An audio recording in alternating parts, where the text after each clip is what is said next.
La transition énergétique, justement, on en parle, c'est aujourd'hui que le GIEC rend son rapport sur les impacts du changement climatique et ses conséquences socio-économiques. Oui, le Haut Conseil pour le climat et l'Institut du développement durable et des relations internationales ont alerté dans une publication commune sur l'impréparation notamment de la France face aux risques climatiques. Louis Salé, on parle de plusieurs choses, forte chaleur, inondations ou montée du niveau de la mer.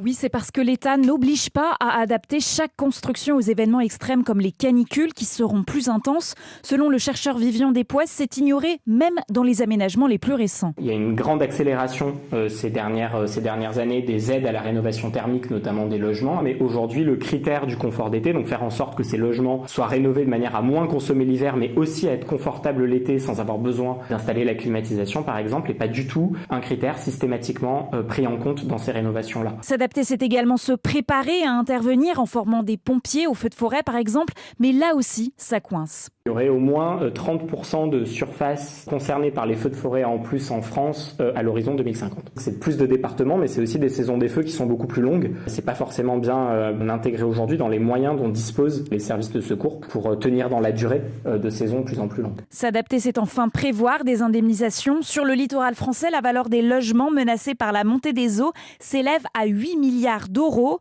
Une valeur qui risque de chuter dans les années à venir et de fragiliser de nombreux propriétaires. Les précisions de Louise Salé pour Europe 1.